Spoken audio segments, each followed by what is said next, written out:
Hello friends, आपका स्वागत है हमारे चैनल लाइक स्टडी 09 पर, जिससे हो जाएगा आपको अपनी पढ़ाई से प्यार। चलिए शुरू करते हैं आज के टॉपिक से, जो होने वाला है मनसबदारी सिस्टम। ठीक है, मनसबदारी व्यवस्था, जिसको शुरू किसने किया था? शुरू किया था अकबर ने। ठीक है, अब हम बात करें कि ये मनसबदारी व्यवस्था थी क्या, तो हम जानते हैं कि ये जो है एक तरह का रैंक था, पद था। अब ये पद में बेसिकली क्या काम किया जाता था या क्या जिम्मेदारियां हुआ करती थी, तो हम ये जाने तो इसमें जिम्मेदारी जो होती थी मिलिट्री की होती थी, सिविल होती थी और फाइनेंशियल होती थी। बस एक्सेप्शन जो है जुडिशियल जो रिस्पॉन्सिबिलिटी है वो इसमें नहीं हुआ करती थी, क्योंकि जो न्याय का काम होता था वो कौन करता था? वो खुद सम्राट करता था, यानी अशोक कह रही हूँ, अकबर किया करता था। ठीक है, तो इसका हम एक एग्जाम्पल के तौर पे देख सकते हैं कि ये जो जिम्मेदारी थी, एक ही पर्सन पे इतनी सारी जिम्मेदारी हुआ करती थी। एग्जाम्पल के तौर पे जो टोडुमल थे, ठीक है, वो जो है लैंड रेवेन्यू रिफॉर्म जो है उसके अकबर के एडमिनिस्ट्रेशन में करते हैं, जैसे कि दहसाला या जब्त सिस्टम, जब्ती सिस्टम या बंदोबस्त सिस्टम कह लो, ये सारे नेम जो हैं उसी के ही हैं। तो वो जो है लैंड रिफॉर्म करता है। ठीक है, तो अब हम बात करें कि भाई ये दहसाला, जब्ती या बंदोबस्त सिस्टम क्या था, तो ये एक टाइप का रैयतवाड़ी सिस्टम ही था कि भाई डायरेक्टली कॉन्टैक्ट लगान लेने के लिए किससे किया जाता था? किसानों से, रैयतों से। ठीक है, और इसका जो लगान था वो उसका मतलब डिसीजन कि भाई कितना होना चाहिए वो किस बेसिस पे किया जाता था। तो 10 इयर्स का जो है प्रोडक्शन जो हुआ है, और इस समय जो प्रचलित मूल्य चल रहे हैं कि भाई कौन से प्राइसेस पे जो है वो प्रोडक्ट्स बिक रहे हैं, इनका जो है एक एवरेज निकाला जाता था और उसके बेसिस पर जो है लगान डिसाइड होता था, जो बेसिकली 1/3 था और कैश में लिया जाता था। ठीक है, बस कुछ जगह एक्सेप्शंस थे, गुजरात जहाँ पे हाफ लिया जाता था, राजपूताना क्षेत्रों में 1/7 से 1/8। देखिए, ये डिफरेंट इसलिए होता है कि भाई अब आप इधर देख ले, इधर देख लीजिए, तो इधर के जो प्राइस होंगे वो कुछ अलग हो सकते हैं। ठीक है, और जो प्रोडक्शन है 10 इयर्स का, वो जो है उसका एस्टिमेट डिफरेंट हो सकता है। तो जब डिफरेंट हो सकता है तो ऑब्वियस सी बात है इनका एवरेज भी डिफरेंट ही आएगा। पर इतना ज़्यादा जो है डिफरेंट एवरेज जो है नहीं ले सकते कि भाई इतने इतने इतने ऐसे हर छोटे छोटे छोटे छोटे एरिया में अलग अलग लगान जो है लगाया जाए, वरना वो बहुत ज़्यादा कॉम्प्लेक्स हो जाएगा। तो इसलिए मोटे तौर पे जहाँ बहुत ज़्यादा वेरिएशन देखने को मिलता है वहाँ पे जो है अलग जो है एस्टिमेट ले लिया गया। जैसे गुजरात में हाफ ले लिया, राजपूतान में 1/7 से 1/8 ले लिया, और ऑन एन एवरेज जो है 1/3 ले लिया। ठीक है, तो ये तो खैर हमारे टॉपिक से अपार्ट बात है कि भाई हमने यहाँ नाम देखा जब्ती सिस्टम, तो हमने जान लिया। तो ओवरऑल जो है इसको फॉर्म करा भाई लैंड रेवेन्यू रिफॉर्म जो है टोडरमल ने की। पर अब भाई अगर उन्होंने ये रिफॉर्म वर्क करते थे, ठीक है, तो भाई मिलिट्री के काम क्यों? वो उन्हें मिलिट्री के काम भी मिले थे। इवन 1581 में बंगाल और बिहार में जब विद्रोह हुआ था ना, जिस पे हमने बात भी की थी, तो उसे दबाने के लिए राजा टोडुमल को भेजा गया था। तो मतलब जहाँ वो रिफॉर्म वर्क्स बना रहे हैं, रिफॉर्म वर्क कर रहे हैं, और वहीं दूसरी तरफ जो है उन्हें मिलिट्री पे जो है भेजा जा रहा है चीज़ें विद्रोह दबाने के लिए, तो ये जो है हमारा एक क्लियर एग्जाम्पल बनता है कि जिसे ये मनसबदारी व्यवस्था मिलती है, ये पद मिलता है, वो उसके जिम्मेदारी बनती है कि वो वहाँ की मिलिट्री भी देखे, वहाँ के सिविल एरियाज इसको भी देखे, और फाइनेंशियली जो भी सेक्टर्स हैं या जो भी हिसाब किताब है उसे भी देखे। बस सिर्फ और सिर्फ जो है जुडिशरी सेक्टर जो है वो नहीं देखेगा। ठीक है, हम ये ऑलरेडी बात कर चुके हैं। इस जो मनसबदारी व्यवस्था है इसकी शुरुआत की अकबर ने, और अकबर ही जो था, अब क्योंकि उसने शुरुआत की तो वही डिसाइड कर सकता था कि इन रैंक्स पर कौन बैठेगा, कौन नहीं बैठेगा, किसका जो है उसे प्रमोशन करना है, किसको जो है प्रमोशन नहीं करना, और किसका जो है बेसिकली पोस्ट नीचे करना है, अप करना है। वो सब जो डिसीजंस हैं वो डायरेक्टली अकबर के हाथ में होते थे, तो बेसिकली शासक के हाथ में होते थे। ठीक है, तो अब हम अकबर के काल में ही, क्योंकि मनसबदारी व्यवस्था शुरू हुई, तो अब हम उसके टाइम पीरियड में जो है उसका फॉर्म समझेंगे। तो जो लोएस्ट पोस्ट होती थी, जो सबसे डाउन पे होती थी, वो 10 मनसब की हुआ करती थी, ठीक है। और जो सबसे हायर होती थी उसके काल में वो 5000 होती थी।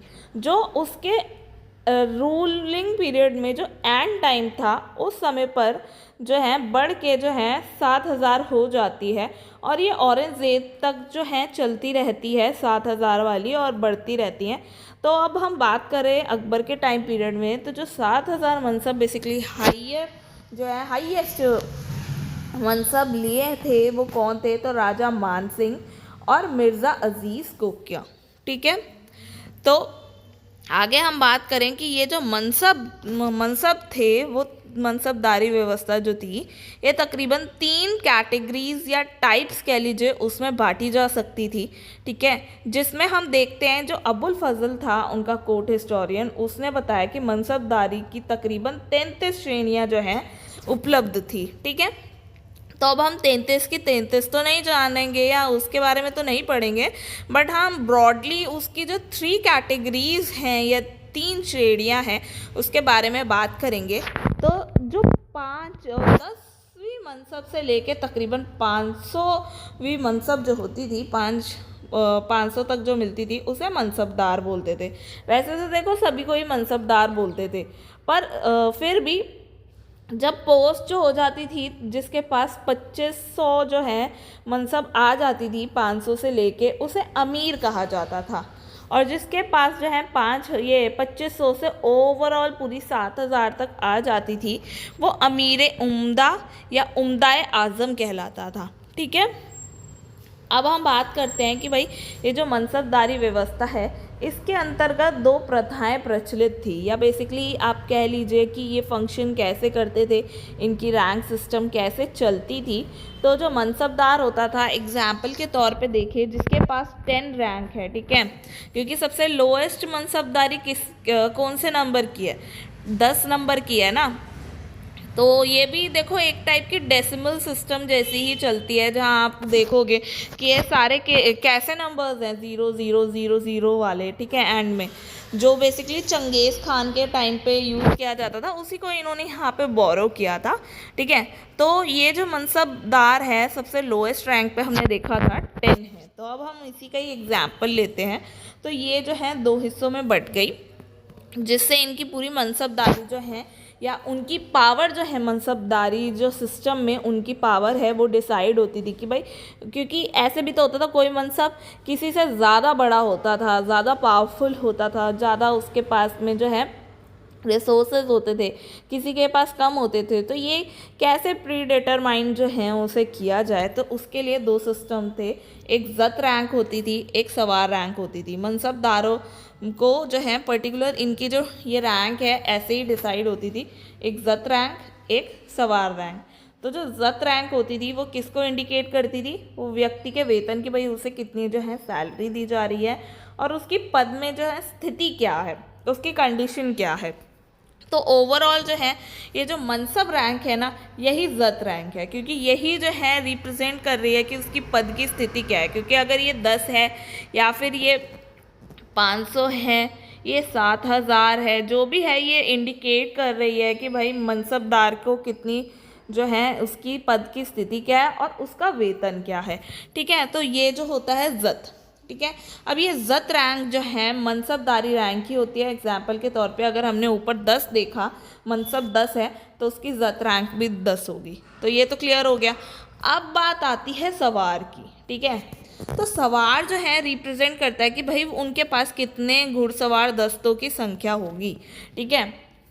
तो यहाँ क्या होता है, एक व्यक्ति पर जो है, जैसे एग्जाम्पल के तौर पे कि एक व्यक्ति रखा और उसके साथ एक घोड़ा, तो ऐसे वो कितने रख सकता है, यही जो है सवार रैंक है।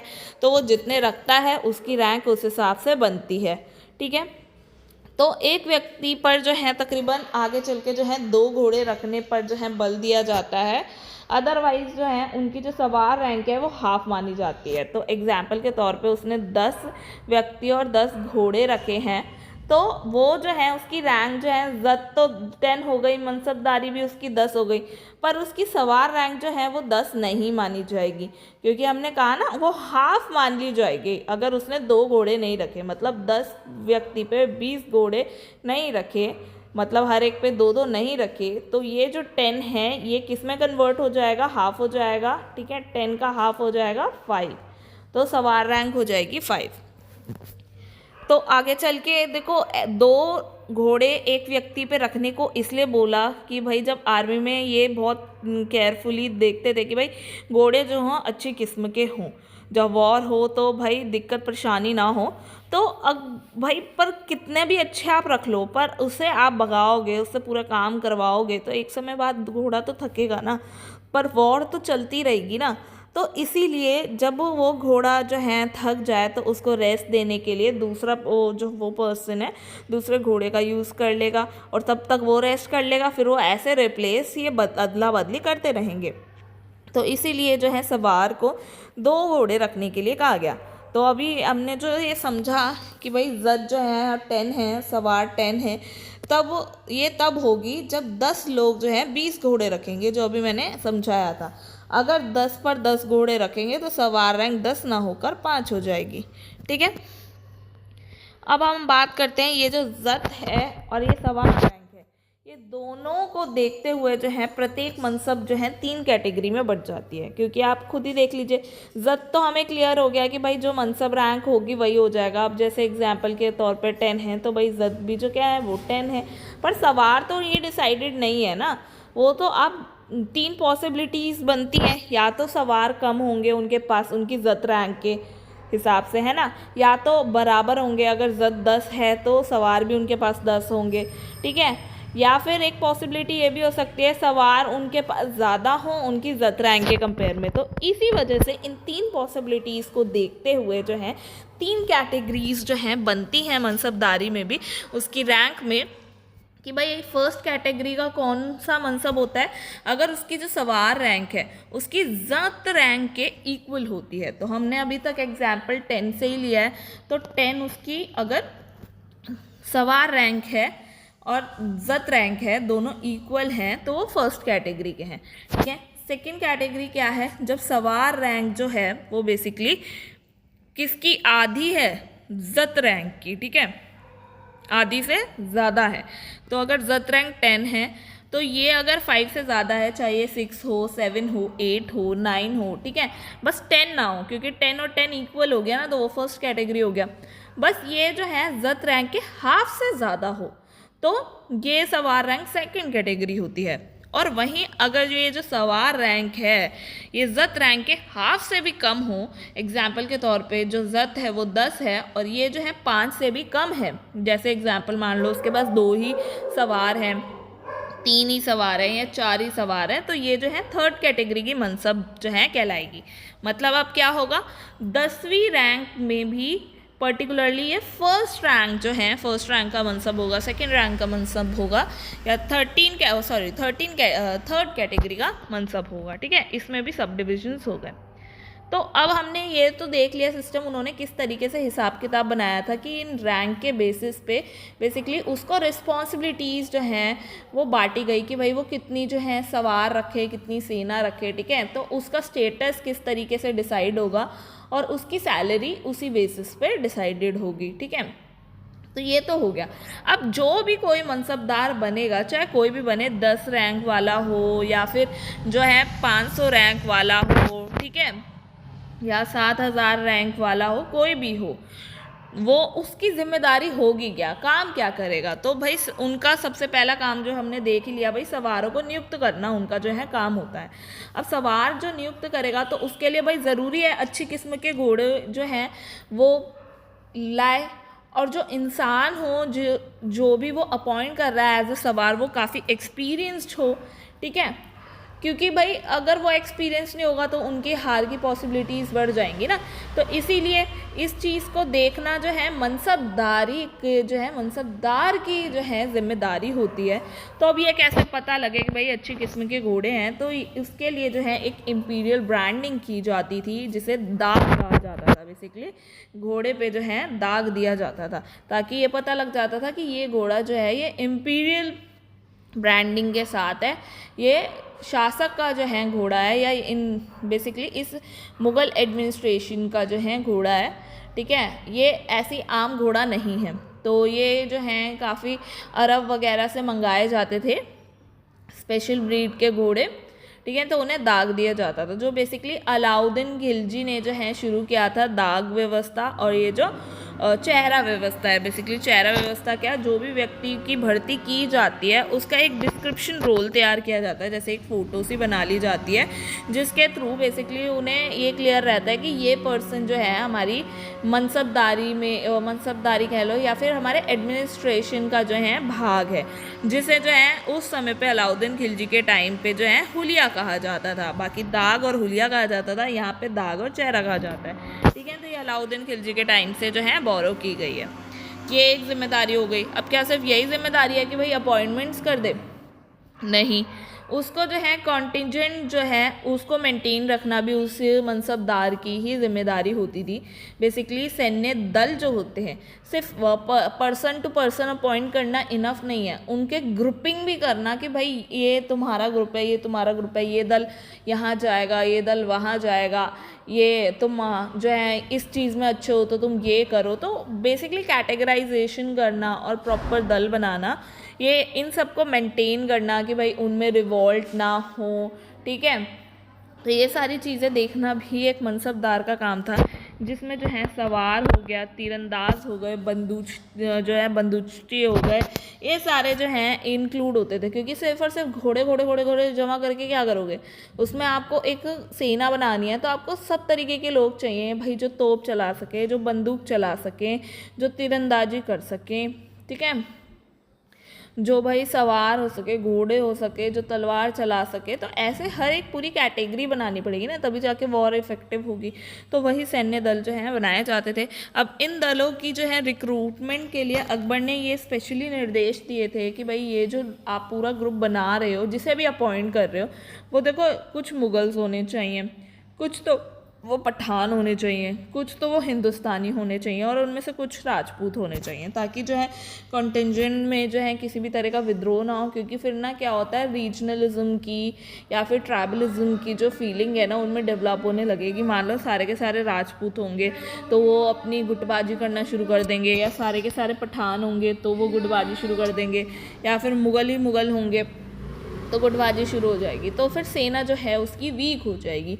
अब वो वीक ना हो, इसीलिए उसने जो है डिफरेंट कैटेगरी के लोगों को जो है आर्मी में रखा, ताकि जो है गुटबाजी ना हो। ठीक है, आगे हम बात करें, समय समय पर जो है इन कॉन्टिजेंट की जो है इंस्पेक्शन करने का काम भी उन्हें ही दिया गया, जो बेसिकली दाग और चेहरा से हेल्पफुल हो जाता था।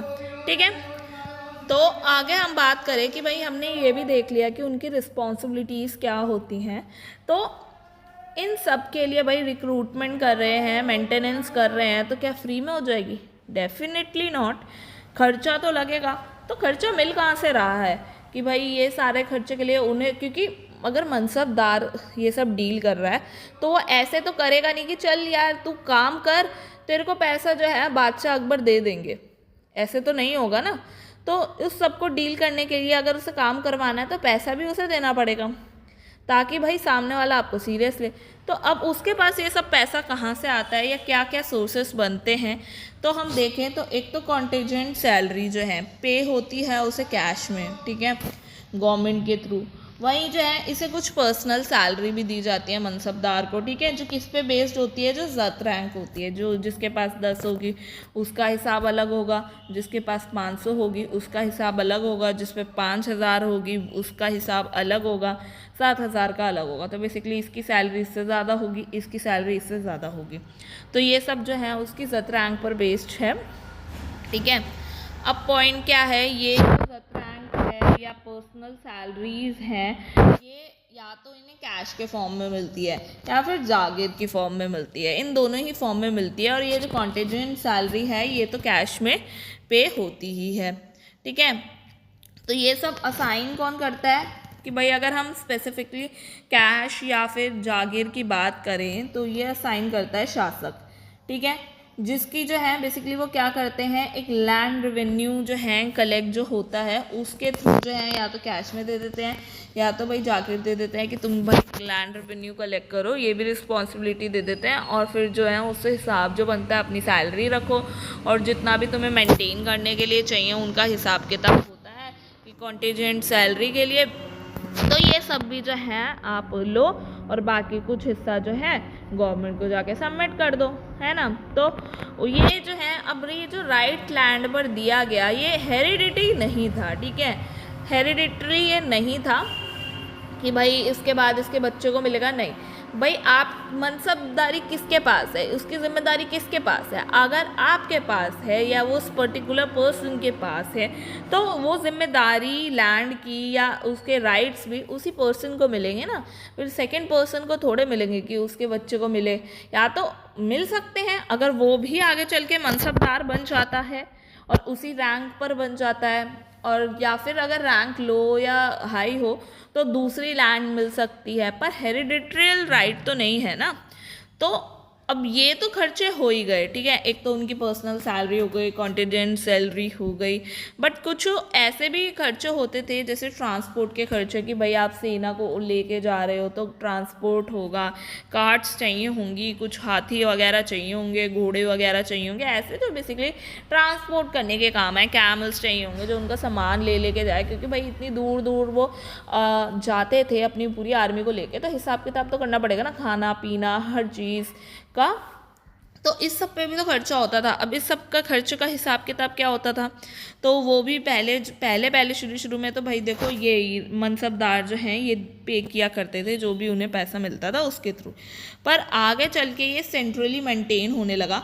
बस फ़र्क क्या हुआ, क्योंकि भाई लैंड रेवेन्यू ले कौन रहा है, लैंड रेवेन्यू तो ये मनसबदार ले रहा है ना, तो जो ले रहा है अब उसी में से जो है वो कुछ अमाउंट जो है मनसबदार से ले लिया करते थे कि भाई इस सब का भी जो है हमें भरो, जो भाई क्योंकि उसको जो है पैसा रखने के लिए कितना बोला कि भाई एक कॉन्टीजेंट सैलरी जो है तुम्हें वो चाहिए जो उन्हें देने के लिए वो ले लो और अपनी पर्सनल सैलरी ले लो, बाकी और क्यों लोगे, बाकी तो भाई जो भी बचेगा लैंड रेवेन्यू से वो तो तुम दोगे ना, तो वो गवर्नमेंट को दोगे और इसके लिए भी अलग से पे कर दोगे थोड़ा बहुत, ठीक है, जो भी हिसाब किताब होता है।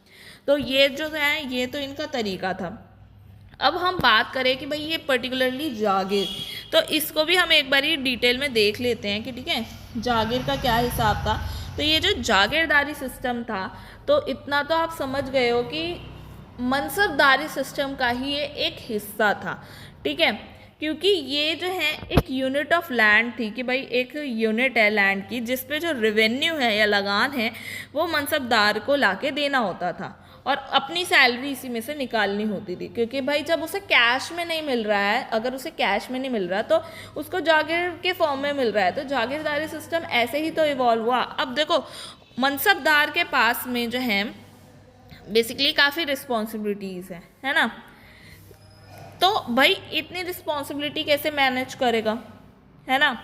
तो मैनेज क्या करेगा, वो एक पर्सन को अपॉइंट कर देगा वहाँ पे कि भाई तू जो है रेवेन्यू कलेक्ट करके ले आ और मुझको दे दे। तो बेसिकली एक मीडिएटर बन गया, क्योंकि भाई उसके पास इतना ज़्यादा काम है और वो भाई रहता है यहाँ पर और उसे जागीर मिली है यहाँ की, तो इतनी दूर की जागीर में उसके लिए तो पॉसिबल नहीं है ना कि वो भाई डेली डेली जाए लगान लेता रहे, है ना। तो वो अपॉइंटमेंट कर देता है, वहाँ से ले लेता है और जो भी हिसाब बनता है अपना हिसाब किताब रख लेता है, बाकी सब जो है पहुँचवा देता है। तो ये बन गया जागीरदारी सिस्टम, इनमें भी जो है व्यक्ति ऐड हो गए। अब हम देखें एक तरह से तो ये जो जागीर सिस्टम है ये क्या इक्ता सिस्टम की तरह नहीं है, क्योंकि इक्ता सिस्टम भी जब हमने दिल्ली सल्तनत में पढ़ा था तो उसमें क्या होता था, वो भी हेरिडिटरी नहीं होती थी और जो है जो शासक होता था वो जो लैंड का बेसिकली रेवेन्यू कलेक्ट करके देने की जिम्मेदारी जो है उस पर्टिकुलर इक्तेदार या फिर उस मुफ्ती को दे देते थे, है ना। तो हेरिडिटरी तो वहाँ भी नहीं होती थी, वो भी कलेक्ट करके जो है उसी के बेसिस पे जो है अपनी सैलरी जो भी हिसाब किताब बनता है वो अपने पास रखते थे, और थोड़ा बहुत जो होता था वो गवर्नमेंट को दे देते थे। तो ये भी तो एक तरह से इक्ता सिस्टम हुआ। तो भाई कहने को जो है कुछ हद तक ये इक्ता सिस्टम था भी, पर बहुत हद तक नहीं भी था। अब हम उसी डिफरेंस के बारे में बात करेंगे, क्योंकि भाई देखो है इसलिए तो हमने इसलिए बोला कि भाई थोड़ा बहुत है, क्योंकि यहाँ पे भी हेरिडिटरी राइट नहीं है कि भाई उसके बाद उसके बेटे को मिल जाए, बच्चों को मिल जाए, फिर उसके बच्चों को मिल जाए, नहीं, इक्ता ऐसे नहीं मिलने वाली।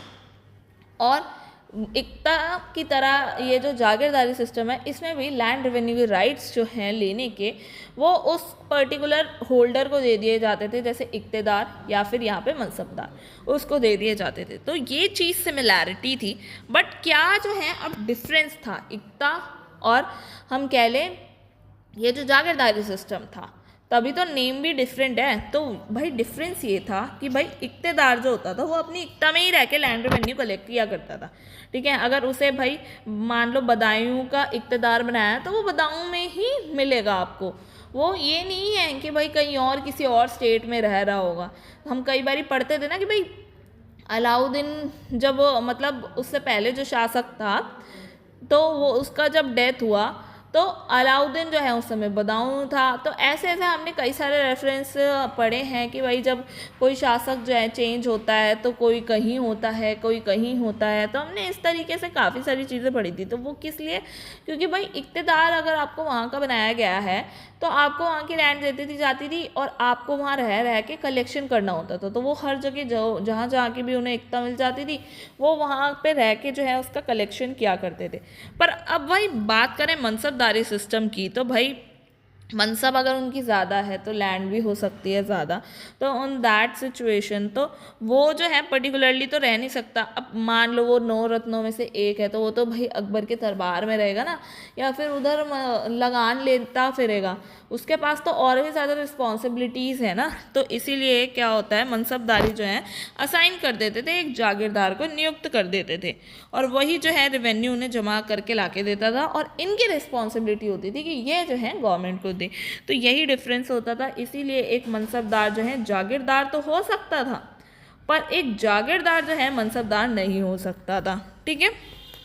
तो अब हम आगे बात करें कि भाई अकबर के बाद जो नेक्स्ट रूलर बनता है वो जागीर होता है, ठीक है, जहांगीर।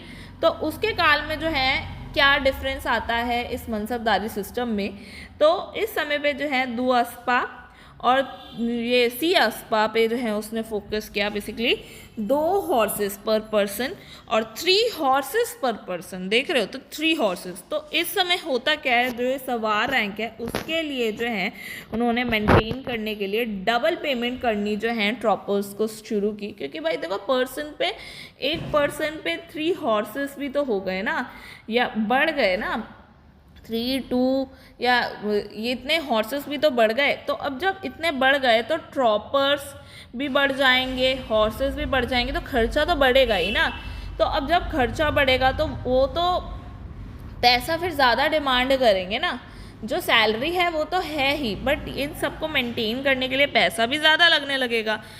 तो भाई अब जैसे 3000 जो है 3000 जत है उसकी और 3000 ही सवार है, तो अब उसको यहाँ बोला गया है इस जो है दुअस्पा और ये सियास्पा के अकॉर्डिंगली, तो उसको तो मेंटेन डबल ही करनी पड़ेगी ना ट्रॉपर्स।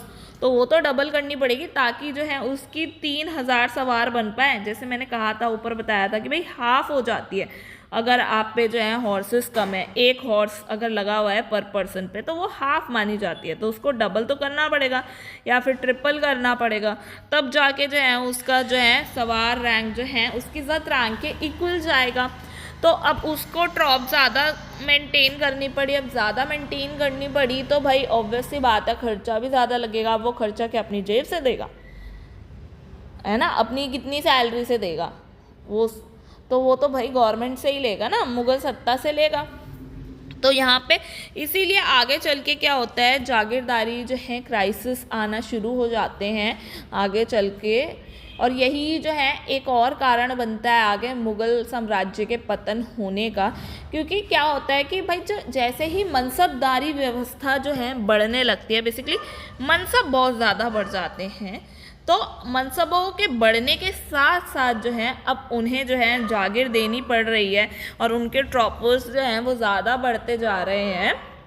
तो उनको जितनी ज़्यादा लैंड दोगे तो फिर एक समय बाद लैंड तो ख़त्म हो जाएगी ना, तो फिर आप क्या दोगे, कैश आप दे नहीं रहे हो, लैंड आपकी ख़त्म हो गई है, तो जागीरदारी क्राइसिस तो आएगा ना। तो अब शाहजहाँ के काल तक आते आते ना जो संख्या थी उस पर रूल बनाया गया 1/3 और 1/4, ठीक है, उसमें चेंज किया गया। एग्जाम्पल के तौर पे जब सवार की संख्या कम कर दी गई तो उसे 1/3 तो या फिर 1/4 जो है की गई। जैसे 3000 जत हैं तो 3000 सवार करने हैं तो 1000 ट्रॉप्स जो हैं उसको रखनी होगी, मतलब इस 3000 का या तो 1/3 रखेगा या तो 1/4 रखेगा, ठीक है, ये हिसाब बनाया गया। और आगे चल के हम देखें औरंगज़ेब के काल में तो सबसे ज़्यादा जो है मनसब बांटी गई, जो कि मैंने बताया, और जो मनसब बांटी गई ना उसमें सबसे ज़्यादा पोस्ट किसको दी गई, तो वो हिंदुओं को जो है, या राजपूत कह लो, ठीक है, हिंदू राजपूत बेसिकली इंडियंस को जो है वो भी इंडियंस ही थे, ठीक है, तो हिंदुओं को जो है ज़्यादा जो है मनसबदारी व्यवस्था में उनको शामिल किया गया, ठीक है। तो अब जो है हम आगे अपना जो है टॉपिक्स को कवर करते चलेंगे इसी तरह।